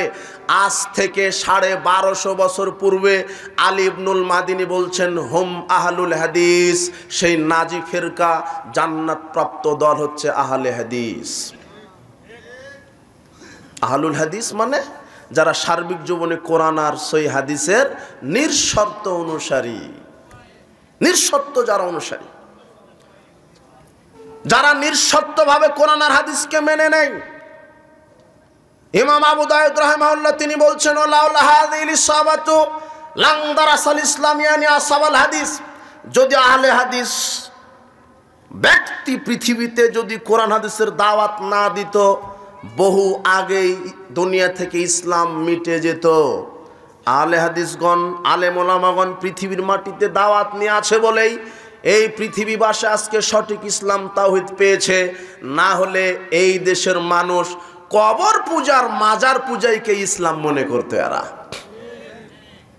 কিন্তু কবর পূজা, মাজার পূজা শিরক, পীর পূজা শিরক, পীর গায়েব জানে আকীদা শিরক, পীর কবরে জীবিত থেকে উপকার করতে পারে আকীদা শিরক, পীরের আস্তানায় নজর নেওয়াজ দেওয়া শিরক, পীর সুপারিশ করে জান্নাতে নিয়ে যাবে, পীর মানুষের তার মুরিদের পাপ ক্ষমা করতে পারে, এই আকীদা শিরক। মানুষ মারা গেলে তার কবরে গিয়ে কোরআন খতম করা বেদাত, 40 খাওয়ানো বেদাত, সূরা ইয়াসিন মুমূর্ষ ব্যক্তির কাছে পড়া বেদাত। এই বেদাতি ধর্ম আর শিরকি ধর্ম, মানুষ এগুলিকে ইসলাম মনে করত যদি আহলে হাদিসের বাচ্চারা শিরক বিদাতের কথা না বলতো। আজকে সঠিক ইসলাম পেয়েছে আহলে হাদিসদের মাধ্যমেই। সেই কালে খলিফা হারুন রশিদ তিনি বলছেন, আমি 4টি দল খুঁজে, মুসলিমদের ভিতরে 4টি দল বাহির করে আমি কুফরি খুঁজেছি, আমি পেয়েছি। জাহমিয়াদের মধ্যে কুতর্ক ঝগড়া খুঁজেছি, আমি পেয়েছি। মুতাজিলাদের মধ্যে মিথ্যা খুঁজেছি, আমি পেয়েছি। শিয়া রাফিজিদের মধ্যে তলাবতুল হক, আমি সত্য খুঁজেছি। ফজতু মা সাবাল হাদিস, আমি আহলে হাদিসদের মধ্যে সত্যটা পেয়ে গেছি। খলিফা হারুন রশিদের বক্তব্য। আজকে অনেকে বলছে আহলে হাদিস হলো নতুন একটা ফেরকা, এরা হলো ফিতনাবাজ, এরা হলো নাবাজহাবি, এরা হলো ইহুদি খ্রিস্টানের দালাল। এই অপবাদ দিচ্ছে না? আহলে হাদিসেরা ফিতনাবাজ, আহলে হাদিস ইহুদি খ্রিস্টানের দালাল, আহলে হাদিস নতুন ফেরকা, অপবাদ যে দাও। আরে কোরআন হাদিস আগে নাই পীর তন্ত্র, ভণ্ড তন্ত্র আর মাঝহাবি তন্ত্র আগে? কোনটা? কোরআন হাদিস আগে। আর সাহাবীগণ কোরআন হাদিসের দাওয়াত দিয়েছেন। আহলুল হাদিস মানে কোরআন আর হাদিসের সনিষ্ঠ অনুসারী। কোরআন হাদিস আগে নাই ভণ্ডতন্ত্র আগে? কোরআন হাদিস। আর কোরআন হাদিসের ওপরে যারা থাকবে এরাই নাজি ফেরকা। আপনি ইসলাম বলতে কি বুঝেছেন? আপনি ইসলাম বলতে কি বুঝেছেন? ইবাদত বলতে কি বুঝেছেন? এদেশের মুসলমানেরা অধিকাংশ মুসলিম ইবাদত বলতে শুধু বুঝেছে যে মসজিদে গিয়ে শুধু সালাত আদায় করা, হজ মৌসুমে হজ করা, টাকা থাকলে দান করা, কোরআন তেলাওয়াত করা, রমাদানে সিয়াম পালন করা, এটাই মনে করেছে ইবাদত। জি না, শুধু এটার নাম ইবাদত নয়। একজন মানুষ জন্ম থেকে মৃত্যু পর্যন্ত যা কিছু করবে সব ক্ষেত্রে আল্লাহর বিধান অনুযায়ী করতে হবে, এর নাম হলো ইবাদত। আমি সালাত আদায় করবো আল্লাহর বিধানে, সিয়াম রাখবো আল্লাহর বিধানে, হজ করবো আল্লাহর বিধানে। আপনি মানুষ হিসেবে যা করবেন সেখানে আল্লাহর বিধান আছে। আপনি খাবেন আল্লাহর বিধানে, খাওয়ার শুরুতে বিসমিল্লাহ, খাওয়া শেষে আলহামদুলিল্লাহ। আপনি জুতা পায়ে দিবেন, ডান পা আগে দিয়ে বিসমিল্লাহ, খোলার সময়তে আগে বাম পা তারপরে ডান পা। আপনি পেশাব পায়খানায় যাবেন, সেখানে আল্লাহর বিধান। পেশাব পায়খানা থেকে বের হওয়ার পরে সেখানে আল্লাহর বিধান। ঘুমাতে যাবেন আল্লাহর বিধান, ঘুম থেকে উঠবেন আল্লাহর বিধান। আপনি শুতে যাবেন আল্লাহর বিধান, ঘুমাতে যাবে আল্লাহর বিধান। আপনি খানা খাবেন আল্লাহর বিধান। আপনি যা কিছু করতে চাচ্ছেন সেখানে আল্লাহর বিধান আছে। আপনি সালাত আদায় করবেন আল্লাহর বিধানে, সিয়াম পালন করবেন আল্লাহর বিধানে, হজ করবেন আল্লাহর বিধানে, তাসবিহ তাহলিল করবেন আল্লাহর বিধানে, দান সাদাকা করবেন আল্লাহর বিধানে। যেখানে সালাত আদায় করবেন আল্লাহর বিধানে সেখানে আপনাকে অর্থনীতি চালাতে হবে কার বিধানে? আল্লাহর। রাজনীতি করতে হবে কার বিধানে? আল্লাহর। কিন্তু এদেশের নেতারা রাজনীতি করে কার বিধানে? মানব রচিত বিধানে। এরা ইসলাম বুঝেনি। এরা ইসলাম মানে শুধু বুঝেছে টাকা থাকলে হজ করতে হবে। অথচ সালাতে যার বিধান আছে, রাজনীতিতেও কার বিধান আছে? আমার রাজনীতি হবে ইসলামী খেলাফা, আমার রাজনীতি হবে কি? ইসলামী শরিয়া। কিন্তু আজকে আমি মুসলিম, আমি রাজনীতি করি গণতান্ত্রিক রাজনীতি। কথা বুঝেননি? আমি রাজনীতি করি সেকুলার। আর বাংলাদেশে 1971 সালের পর থেকে বাংলাদেশে যত নেতা হয়েছে আপনার প্রায় হলো সেকুলার নেতা। দাঁড়িয়েওয়ালা হোক আর টুপিওয়ালা হোক, সবাই এক একটা সেকুলারের গোলামি করে আর গেছে। এরা সেকুলার বুঝেন? আপনি কয়েক মিনিট সময় দেন, আপনাকে সেকুলারটা বুঝাই, বাংলাদেশের রাজনীতিটা আপনাকে একটু বুঝাই। গণতন্ত্র বুঝেন, ডেমোক্রেসি বুঝেন, সেকুলার বুঝেন, ন্যাশনালিজম বুঝেন, ক্যাপিটালিজম বুঝেন, কমিউনিজম বুঝেন। আরে আপনার মুসলিম নেতা ও তো রাজনীতি করতে পারত, রাসূল সাল্লাল্লাহু আলাইহি সাল্লামের রাজনীতি, কিন্তু ও কেন ইহুদি খ্রিস্টান রাজনীতি করলো? ইহুদি খ্রিস্টানের এই পচা বস্তা পচা মতবাদ, ওটাই হলো ন্যাশনালিজম, জাতীয়তাবাদ, ওটাই হলো সেকুলার ধর্মনিরপেক্ষতাবাদ। বাংলাদেশের এই রাজনৈতিক অধিকাংশ নেতারাই ছিল সেকুলার। এদের আকীদা কি ছিল? সেকুলারের সংজ্ঞায় বলা হচ্ছে secularism is the belief that religion should not be involve in the organisation of society education. বাহ, কি চমৎকার সেকুলারদের আকীদা! সেকুলাররা বলছে যে সেকুলার এমন একটা বিশ্বাসের নাম, মানে ধর্ম নিরপেক্ষ। ধর্মকে, ইসলামকে কোনো সংগঠনে ঢুকাতে দেওয়া যাবে না, কোনো সমাজে ঢুকাতে দেওয়া যাবে না, শিক্ষা ব্যবস্থায় ঢুকানো যাবে না। তাই তো সেকুলাররা বিগত 50 বছরে শিক্ষা সিলেবাসে মুসলমানদেরকে শিখাইছে মানুষ হলো বান্দরের জাত। তাই তো ওরা শিখাইছে সমকামিতা, তাই তো ওরা শিখিয়েছে সমকামিতা, তাই তো ওরা শিখিয়েছে মানুষ বানর থেকে এসেছে। অথচ মানুষের স্রষ্টা কে? আল্লাহ। সেকুলাররা তাদের আকীদা যে শিক্ষা জীবনে ঢুকাতে দেওয়া যাবে না ইসলাম, সমাজে ইসলামকে ঢুকানো যাবে না, religion should not be allowed to come in to politics, it is merely a matter between man and God. এই সেকুলারদের আকীদা কি জানেন? বাংলাদেশে প্রায় সেকুলার নেতা, দাড়িওয়ালা বলেন আর টুপিওয়ালা বলেন, এরা সেকুলারদের এখনো গোলামি করছে। তাই তো তোমার নেতা বলছে যেহেতু আমি সেকুলার রাষ্ট্রের নেতা, তাই আমাকে সব কিছুই করতে হয়, এই জন্যই গণতান্ত্রিক পদ্ধতিতে মেনে নিয়েছে। বলছে যে আমরা ইসলামী গণতন্ত্র করছি। ও কি গণতন্ত্র? আগে বুঝতে পারেননি, আগে একটু গণতন্ত্র বলি, তারপর এর ব্যাখ্যাটা দিব। সেকুলার এদের আকীদাই হচ্ছে যে রাজনীতিতে ইসলাম ঢুকানো যাবে না, religion should not be allowed to come into politics. জি না, রাজনীতিতে আমরা ইসলাম ঢুকাতে দিব না। ইসলামটা কি? It is merely a matter between man and God. টাকা থাকলে হজ করবে আর মসজিদে গিয়ে নম করবে, এটা হলো ইসলাম। রাজনীতিতে যদি আমরা ইসলাম ঢুকাই তাহলে তো আমরা আর দুর্নীতি চুরি করতে পারবো না, বড় বড় বোতল খেতে পারবো না। এই জন্য রাজনীতিতে এরা ইসলাম ঢুকাবে না, নিজের গতিতে রাজনীতি করবে। অথচ সালাত আদায় করতে হবে আল্লাহর বিধানে, রাজনীতিও করতে হবে আল্লাহর বিধানে। আমার রাজনীতি হবে মুহাম্মদ সাল্লাল্লাহু আলাইহি সাল্লামের নীতিতে। সেকুলারদের নীতিতে কেন হলো? ডেমোক্রেসির প্রবক্তাই হলো আব্রাহাম লিঙ্কন, এ হলো খ্রিস্টান মানুষ। আমার নেতা হবে মুহাম্মদ সাল্লাল্লাহু আলাইহি সাল্লাম। আল্লাহ বলছেন ইয়াউমা নাদউ কুল্লা উনাসিম বিইমামিহিম, বিচার মাঠে প্রত্যেক মানুষকে তার নেতা সহ ডাকা হবে। আপনি দুনিয়াতে যেই নেতার আদর্শ মানবেন, বিচার মাঠে আপনি কোন নেতার পিছনে থাকবেন? ওই নেতার পিছনে। এই আয়াতের তাফসির করতে গিয়ে ইবনে কাসির বলছেন হাদা আখবারু শারাফিন নাসাবিল হাদিস লিআন্না ইমামাহুমুন নবী সাল্লাল্লাহু আলাইহি ওয়াসাল্লাম। আহলে হাদিসদের জন্য এটা হলো মর্যাদার বিষয় যে বিচার মাঠে আহলে হাদিসদের নেতা হবেন স্বয়ং মুহাম্মদ সাল্লাল্লাহু আলাইহি ওয়াসাল্লাম। ইমাম শাফি বলছেন ইযা রাআইতা রাজুলাম মিন আসহাবিল হাদিস ফাকাআন্নী রাআইতুন নবী সাল্লাল্লাহু আলাইহি ওয়াসাল্লাম হাইয়ান। আমি যখন কোনো আহলে হাদিস ব্যক্তিকে দেখি তখন আমি জীবন্ত নবীকেই দেখতে পাই। কেন? তার চলা, তার ফিরা, তার খাওয়া, তার অর্থনীতি, তার রাজনীতি, তার সালাত, তার সিয়াম, তার হজ, তার যাকাত সব কার মতো? আহলে হাদিসদের রাজনীতি কাদের মতো? কার মতো? রাসূলের মতো। আহলে হাদিসদের সালাত কার মতো? আহলে হাদিসদের অর্থনীতি কার মতো? আহলে হাদিসরা সিয়াম রাখে কার মতো? আহলে হাদিসের আকীদা আমল পোষণ করে কার মতো? রাসূলের মতো। বিচার মাঠে আহলে হাদিসদের নেতা হবে কে? আর আপনার রাজনীতি কার মতো? রাসূলের মতো না? ইসলামী খেলাফা আপনার রাজনীতি কার মতো? আব্রাহাম লিঙ্কনের মতো। গণতান্ত্রিক রাজনীতি, এটা পাগলা রাজনীতি, এটা পাগলাতন্ত্র। আরে গণতন্ত্র মানে খুনতন্ত্র, ধর্ষণতন্ত্র, মামলাতন্ত্র, হত্যাতন্ত্র। অমুককে মারো, অমুককে গুম করো, অমুককে ঠেকাও, আমাকেই ক্ষমতায় থাকতে হবে, এর নাম পচাতন্ত্র আর গণতন্ত্র। কোন মুসলিম জাতি, কোন মুসলিম নেতা গণতান্ত্রিক পদ্ধতিতে সরকার কায়েম করতে পারে না। ইসলামকে বাদ দিয়ে গণতান্ত্রিক বিধানে, ইসলামকে বাদ দিয়ে গণতান্ত্রিক বিধানে রাজনীতি করতে পারে না। কোনো মুসলিম ব্যক্তি যদি গণতান্ত্রিক পদ্ধতিতে গণতন্ত্রকে বিশ্বাস করে, ইসলামকে বাদ দিয়ে, গণতন্ত্র একটা কুফরি তন্ত্র, গণতন্ত্র একটা শিরকি তন্ত্র।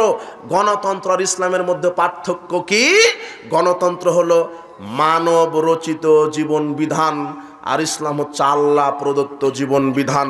গণতন্ত্র মানুষের আইন দ্বারা মানুষ পরিচালিত হবে, ইসলাম হলো আল্লাহর বিধানে মানুষ পরিচালিত হবে। গণতন্ত্র অধিকাংশের রায় চূড়ান্ত, ইসলামে হক যেটা সেটা চূড়ান্ত। গণতন্ত্রের সকল ক্ষমতার উৎস জনগণ, আর ইসলামের সকল ক্ষমতার উৎস আল্লাহ। গণতন্ত্রের নিয়ম নীতি আইন পরিবর্তনশীল, আর ইসলামের আইন অপরিবর্তনশীল। পার্থক্য হলো না? হলো। ইসলামের সার্বভৌম ক্ষমতার উৎস কে? আল্লাহ। আর গণতন্ত্রের সার্বভৌম ক্ষমতার মালিক কে? জনগণ। একটা কুফরি তন্ত্র, একটা ধোঁকাতন্ত্র, একটা দুর্নীতিতন্ত্র। আশ্চর্য কথা, গণতান্ত্রিক পদ্ধতিতে এই দেশে যতদিন নেতা নির্বাচন হবে ততদিন যোগ্য লোককে পাবেন না, আপনি অমানুষদেরকে নেতা হিসেবে দেখতে পাবেন। এতদিন অমানুষেরাই চালিয়েছে। আশ্চর্য কথা, এই ইহুদি খ্রিস্টানের পচা মতবাদ, এই ইহুদি খ্রিস্টানের তৈরি করা মতবাদে আপনাকে রাজনীতি করতে হবে কেন? ইসলাম কি ভিক্ষুক? ইসলাম কি মানব রচিত বিধানের মুখাপেক্ষী? জি না। আল্লাহ বলছেন, হুয়াল্লাযী আরসালা রাসূলাহু বিল হুদা ওয়া দীনিল হাক্কি লিইয়ুযহিরাহু আলাদ দীনি কুল্লিহি ওয়ালাউ কারিহাল মুশরিকুন। আল্লাহ হচ্ছেন তিনি যিনি তার নবী মুহাম্মদকে সত্য দিন সহ পৃথিবীতে প্রেরণ করেছেন। কেন? যাতে করে মানব রচিত সব বিধানকে কবর দিয়ে, মানব রচিত সব মতবাদকে কবর দিয়ে ইসলামকে বিজয় করতে পারে। সেই জায়গাতে আপনার হুজুর ইসলাম কায়েমের স্বপ্ন দেখছে ইহুদি খ্রিস্টানের মতবাদের গোলামি করে। এটা নিছক খেল তামাশা। কিয়ামত পর্যন্ত রসুলের নীতির বাইরে কোনো নীতি আসবে না, রসুলের আদর্শের বাইরে কোনো আদর্শ টিকবে না। রসুলের নীতি ব্যতীত, রসুলের আদর্শ ব্যতীত যদি মানুষ বস্তা পচা মানুষের নীতিতে, মানুষের মতবাদে, এই গণতান্ত্রিক পদ্ধতিতে যদি ইসলাম কায়েমের স্বপ্ন দেখে, কিয়ামত পর্যন্ত বাংলাদেশের মাটিতে গণতান্ত্রিকের উপরে নির্ভর করে, ডেমোক্রেসির উপরে নির্ভর করে বাংলাদেশে গণতান্ত্রিক পদ্ধতিতে ইসলাম ক্ষমতায় যেতে পারে না, পারে না, পারে না, ইনশাআল্লাহ পারবে না। গণতান্ত্রিক পদ্ধতিতে কখনো বাংলার জমিন ইসলাম কায়েম হবে না। গণতন্ত্র একটা হত্যাতন্ত্র, একটা খুনতন্ত্র, একটা অশান্তিতন্ত্র। গণতন্ত্রই হচ্ছে মানুষকে মারো, মানুষকে গুম করো, অমুককে ঠেকাও, আমাকে থাকতে হবে, আমার আইন চলবে, আমার দল ক্ষমতায় চলবে। জি না। বাংলাদেশের যুব সমাজকে বলছি, ছাত্র সমাজকে বলছি, তোমরা আস্ফালন দাও, আন্দোলন করো। আমরা দলের সরকার চাই না। এতদিন বাংলাদেশ স্বাধীনের পর থেকে এতদিন শুধু দলের সরকার হয়েছে, দলেরই গোলামি করা হয়েছে। এই সংকীর্ণ রাজনীতি, সংকীর্ণ সরকার চায় না। বাংলার মানুষ আগামীতে জনগণের সরকার চায়। অমুক দল যদি ক্ষমতায় যায় আর সব দল পরাধীন, থানাতে কেস নিয়ে যাবেন, ওই শয়তান আগেই বলবে কোন দল করো। এই গণতন্ত্র একটা কুফরি তন্ত্র। এই গণতন্ত্র মানুষকে আরে ভাই ভাই গ্রুপ করে দিয়েছে। গণতন্ত্র মসজিদের সভাপতি সেক্রেটারির মধ্যে দল তৈরি করেছে এই গণতন্ত্র, বুঝেছেন? টয়লেটের ঝাড়ুদার হওয়ার লাগলো ওই দলের হওয়া লাগবে। কথা বুঝেননি? এখানে মাহফিল করতে হলো প্রধান অতিথি ওই দলেরই দেওয়া লাগবে। এটাই হলো গণতন্ত্র। গণতন্ত্র মানে একটা পরাধীন তন্ত্র। গণতান্ত্রিক রাজনীতিতে যারা বিশ্বাসী এরা হলো ইসলাম থেকে কখনো খারেজ হয়ে যাবে, কখনো এরা মুশরিক, কখনো কাফের। কেননা আমি মুসলিম, একমাত্র আমার তন্ত্র হবে ইসলাম তন্ত্র। কি তন্ত্র? ইসলাম। আমার বিধান হবে কোরআন হাদিস, আমার সংবিধান হবে কোরআন হাদিস। আমার সংবিধান কখনো মানব রচিত বিধান নয়। আপনি গণতন্ত্রের কি বুঝলেন? এই পচা ভোটতন্ত্রের মাধ্যমে যদি আপনি নেতা নির্বাচন করেন, আপনি বলছেন না যে আমরা এই 17 বছর জুলুমে ছিলাম, আজকে বাংলাদেশের এই অন্তর্বর্তীকালীন সরকার আবারও যদি বলে যে ভোট পদ্ধতির মাধ্যমে আমরা আগামীতে নির্বাচন দিব, তাহলে বাংলাদেশের মানুষ দুই চোখে দেখবে যেই লাউ সেই কদু। এক শয়তান গেছে আর এক শয়তান আসবে, এর নাম গণতন্ত্র।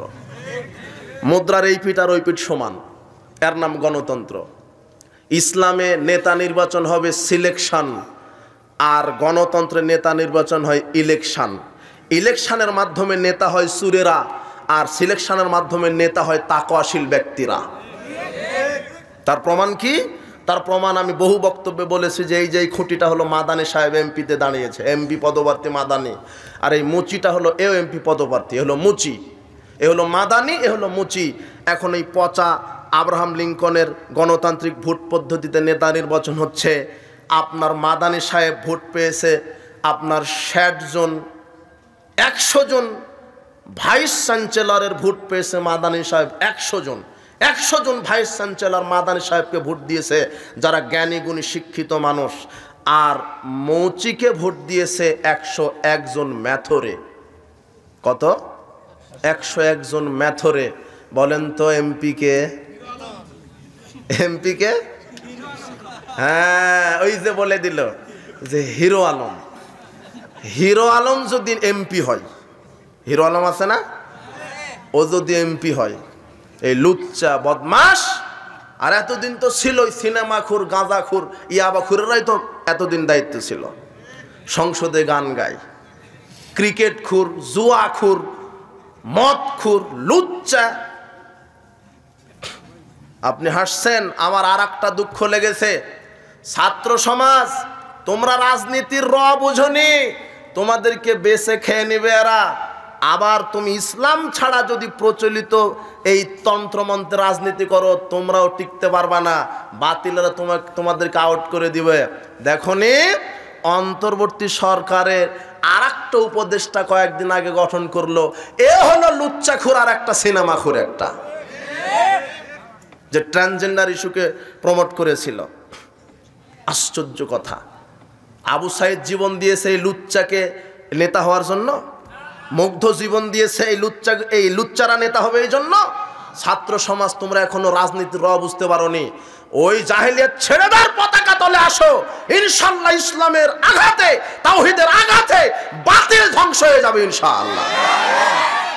যতদিন এই কুফরি রাজনীতিতে বিশ্বাসী করবে, ওই খাতে তোমাদেরকেও পড়ে মরতে হবে।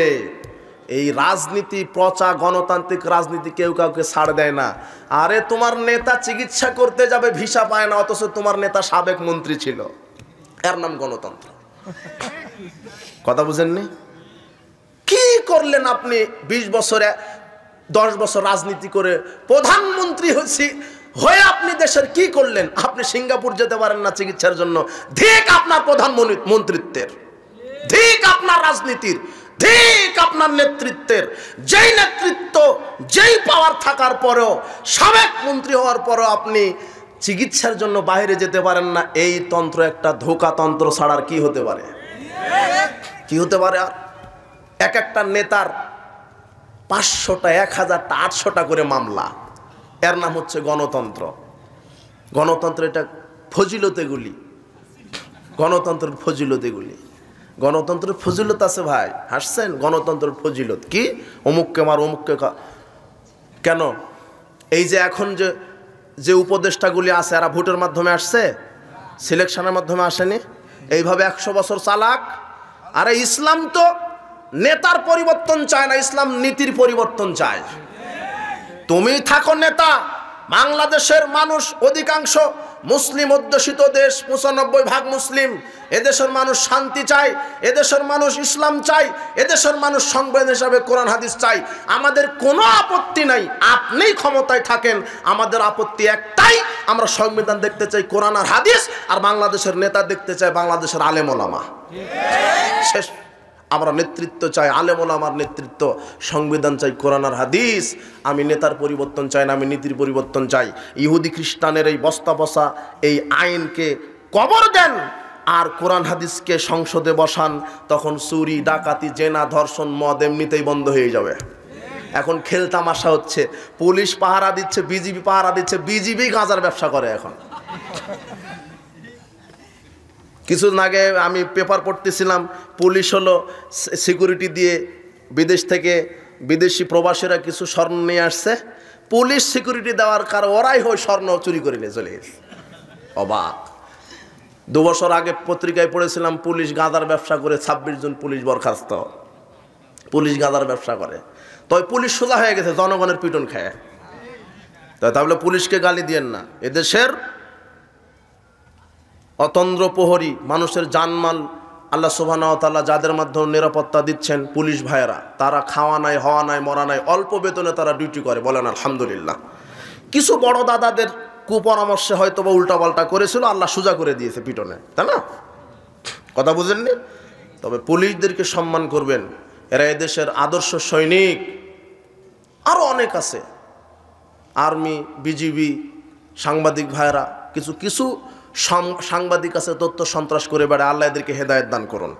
বলছিলাম যে এই গণতন্ত্র একটা পচাতন্ত্র। আজকে একটা চেয়ারম্যান হতে লাগে 1 কোটি টাকা। কত কোটি? 1 কোটি টাকা। ও যদি চেয়ারম্যান হয়, ও আগে জনগণের খেদমত করবে না 20 কোটি আগে চুরি করবে? ও কথা বুঝেননি কথা? ও তো 1 কোটি খরচ করছে 20 কোটি চুরি করার ধান্দাতে। গণতন্ত্র মানে চুরিতন্ত্র একটা, কথা বুঝেছেন? আর এই যে পচা ভোট পদ্ধতি, নেতা নির্বাচন করতে 1 মিনিট সময় লাগবে না, সিলেকশন। ইসলামী নেতা নির্বাচন কি? সিলেকশন। দেশের 10 জন তাকওয়াশীল পরহেজগার লোক একটা মঞ্চে উপরে উঠে একটু গবেষণা চিন্তা ভাবনা করবে যে কাকে নেতা বানানো যায়। হ্যাঁ, অমুক ব্যক্তি শিক্ষিত, পরহেজগার, তাকওয়াশীল, আমরা ওকেই নেতা হিসেবে দেখতে চাচ্ছি। সময় লাগলো? 1 মিনিট লাগবে না। কিসের পচা ভোটতন্ত্র, গণতান্ত্রিক পদ্ধতি? 3 মাস, 1.5 মাস, 6 মাস ক্যানভাস করো, অমুককে দাবায় রাখো, অমুককে হটাও, অমুককে টাকা দিয়ে কিনো, অমুককে মারো। কি একটা নষ্টতন্ত্র, একটা গণতন্ত্র। অমুককে কিনো, কিনতে কিনতে দেখা যায় বান্দার দাম হয় 15 টাকা। সেদিন বললাম যে বাংলাদেশে একটা ছাগল বিক্রি হয়েছে হলো 15 লক্ষ টাকা দিয়ে। কত? একটা ছাগলের দাম কত হয়েছে গত কুরবানিতে? আর এই ভোটের সময়তে বান্দার দাম হয় 15 টাকা। 1 কাপ চায়ে বিক্রি হয়ে যায়। এরা বুঝলেননি কথা? কি একটা নষ্টতন্ত্র একটা। তো ও যে টাকা খরচ করে নেতা হয়েছে, ও আপনার কি খেদমত করবে না ও আগে চুরি করবে? ও চুরি করবে। এই জন্য সিলেকশনে নেতা নির্বাচন করুন। আপনি তো পারবেন না। আপনি এদেশের যারা কর্ণধার, এই যুব সমাজ, যুবকদের রক্তের বিনিময়ে ইসলাম কায়েম হয়নি পৃথিবীতে। আমরা আজও বিশ্বাস করি যুবকদের আস্ফালনেই এই পৃথিবী থেকে জাহেলিয়াত মুক্ত হবে, ইনশাআল্লাহ হবে। যেদিন এই বাংলাদেশের যুবকেরা, ছাত্ররা সঠিক ইসলাম বুঝতে পারবে, সেদিন এই বাংলাদেশে ইসলামের রাজ কায়েম হবে, ইনশাআল্লাহ। তার আগে হবে না। আজকে তো জুলুমের উপরে গণবিপ্লব হয়েছে, যেদিন তাওহীদের উপরে গণবিপ্লব হবে সেদিনে বাংলাদেশে ইসলাম কায়েম হবে। বুঝতে পারেননি? কাজেই এই পচাতন্ত্র, এই গণতান্ত্রিক পদ্ধতি, এটা হারাম। গণতান্ত্রিক রাজনীতি হারাম। কোনো মুসলিম ব্যক্তি গণতান্ত্রিক রাজনীতিতে বিশ্বাসী হতে পারে না। কোথায় গণতন্ত্র? খ্রিস্টানের তৈরি করা। আর কোথায় ইসলামী খেলাফার প্রবক্তা হচ্ছেন মুহাম্মদ সাল্লাল্লাহু আলাইহি ওয়াসাল্লাম। আমার নেতাকে মুহাম্মদ। এই নাস্তিকেরা ঠিকই জানে যে মুহাম্মদ সাল্লাল্লাহু আলাইহি ওয়াসাল্লাম সর্বশ্রেষ্ঠ রাজনীতিবিদ, সর্বশ্রেষ্ঠ অর্থনীতিবিদ, সর্বশ্রেষ্ঠ সমাজ সংস্কারক। জানার পরও এদেশের মানুষকে ধোঁকায় রেখেছে। এই যে দেখছেন না, কিছুদিন আগে সিলেবাসে ভাত রান্না করা শিখালো, হ্যাঁ, ডিম ভাজা শিখাইছে না? স্কুল কলেজে পড়াশোনা কি ছিল? শুধু ভাত রান্না করবে আর ডিম ভাজবে, এটা ছিল না? এরা চাইছিল যে বাংলাদেশের সব আমজনতা এরা হলো ডিম ভাজা শিখবে, ভাত রান্না করা শিখবে, আর আমাদের ছেলেরা পড়বে আমেরিকা, অস্ট্রেলিয়ায় পড়ে নেতা হবে। আর বাংলাদেশের যারা ইঞ্জিনিয়ার দেখবেন সবই চীন, ব্রিটেনের ইঞ্জিনিয়ার। ইঞ্জিনিয়ারেরা এসে ব্রিজ করবে, কালভার্ট করবে, বড় বড় অট্টালিকা নির্মাণ করবে, আর বাংলাদেশের যুবকেরা অনার্স পাস করে ওদেরকে ডিম ভাজা দিবে। ওরা এই কায়দাই করেছিল এরা। বুঝতে পারেননি মনে হয়?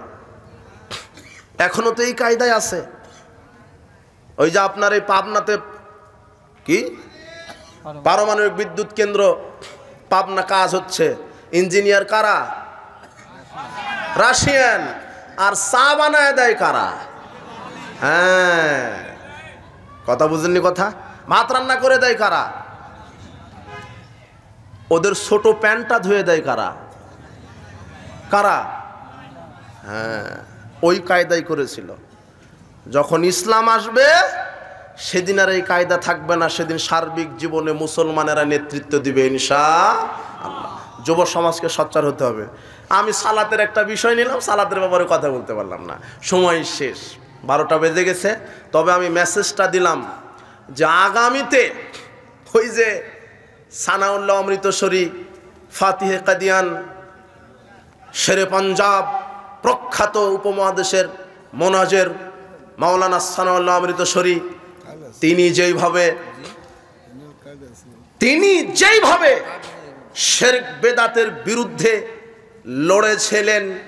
লড়ে গিয়েছিলেন, আজও যদি বাংলাদেশের যুব সমাজ, তাওহীদি যুব সমাজ, আহলে হাদিস যুব সমাজ কোরআন এবং সহিহ সুন্নাহ নিয়ে সামনের জিহাদ করে, অবশ্যই বাংলার মাটি থেকে শিরক বেদাত দুর্ভীত হবেই। আমি যুব সমাজদেরকে ধন্যবাদ দিই। বলছিলাম যুবক, আজকে যুবকদের এই একটাই মেসেজ দেব, তোমার বন্ধু যেন হয় তাকওয়াশীল বন্ধু। তুমি জাহেলিয়াতের সাথে মিশবে না। গান বাজনা, মাদকতা, এই যে চোরা কারবারি, টেন্ডারবাজি, সন্ত্রাসবাজি, এগুলি কয়দিন? তোমার যৌবন আছে যেই কয়দিন, সেই কয়দিন। এরপরে যৌবন চলে যাবে, মারা যাবে, কবরে যাবে।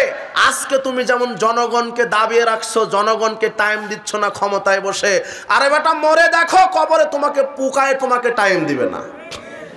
মরে দেখো তুমি কয়দিন যুবকের আস পালন যৌবতের, এই যৌবন ব্যয় হবে ইসলামের ওপরে। আল্লাহ তুমি আমাদেরকে তোমার সেনাবাহিনী হিসেবে কবুল করো। আমার রক্ত, আমার ব্রেন, আমার বুদ্ধি, আমার মুভমেন্ট, আমার আন্দোলন হবে রাসূল সাল্লাল্লাহু আলাইহি ওয়াসাল্লামের আদর্শের উপরে। কশিন কালো ইহুদি খ্রিস্টান বিজাতি নীতির উপরে আমার আদর্শ হতে পারে না, অবশ্যই পারে না। আমার আদর্শ হবে রাসূল সাল্লাল্লাহু আলাইহি আদর্শের উপরে। বলছিলাম আমার আদর্শ, আমার আন্দোলন হবে ইসলামের উপরে, আমার চলাফেরা হবে ইসলামের উপরে, আমার আদর্শ হবে মুহাম্মদ সাল্লাল্লাহু আলাইহি আদর্শ। আমার মুখে থাকবে দাড়ি, আমার প্যান্টটা টাকনোর উপরে থাকবে, আমি পর্দায় থাকব, আমি হব খাদিজা রাদিয়াল্লাহু তাআলা আনহার মতো, আমি হব আয়েশা রাদিয়াল্লাহু তাআলা আনহার মতো। মা বোনদেরকে বলছি, আপনি নষ্টা নারীদেরকে ফলো করবেন না, তারা নষ্টা নারী আপনাদের আদর্শ হতে পারে না। আদর্শবান নারী হচ্ছে আয়েশা রাদিয়াল্লাহু তাআলা আনহা, খাদিজা রাদিয়াল্লাহু তাআলা আনহা। উপস্থিত বৈঠকের মুসলিম দিনী ভাই বোন, যুব সমাজকে বলছি, আপনারা আপনাদের যুবক, আপনাদের যৌবনত্ব ক্ষয় করেন ইসলামের উপরে। সর্বোপরি দোয়া রাখি, আল্লাহ এই ইসলামী সম্মেলন যুবকরা অনেক কষ্ট করে, ত্যাগ তিতিক্ষা করে, আজকে আহলে হাদিস যুবকেরাই বাংলাদেশে নির্যাতিত। এরা বাতিলেরা আমাদের মসজিদ ভেঙে দেয়, আমাদের প্রোগ্রামটা বন্ধ করে দেয়। যুবকদেরকে বলছি, তোমরা নিরাশ হবা না, আল্লাহর উপরে ভরসা করে রসুলের সুন্নাহর উপরে আঁকড়ে থাকো। রাসূল সাল্লাল্লাহু আলাইহি ওয়াসাল্লাম বলেছেন, ইন্না মিন ওয়ারাইকুম জামানা সাবরিন লিল মুতামাসসিকি ফি আজরু 50 শাহিদাম মিনকুম। শেষ জামানায় আমার একটা সুন্নাহকে যারা মেনে চলবে, আল্লাহ তাদেরকে 50 জন শহীদদের সমান নেকি দিবেন। রাসূলের সুন্নাহকে মেনে চলতে হবে। আজকে এই পাবনা কুলনিয়া এলাকার যুবকদের উদ্যোগে এই মাহফিল, আল্লাহ তুমি এই মাহফিলকে আমাদের জন্য কবুল করো, বিচার মাঠের নাজাতের উসিলা হিসেবে কবুল করো। যারা অর্থ দিয়ে, শ্রম দিয়ে, মেধা দ্বারা আমাদের এই মাহফিলকে সহযোগিতা করেছেন, আল্লাহ তুমি তাদের উপরে তোমার খাস রহমত বরকত নাজিল করো। জি, যাদের পিতামাতা মারা গেছেন, আল্লাহ তুমি তাদের পিতামাতার কবরের শাস্তি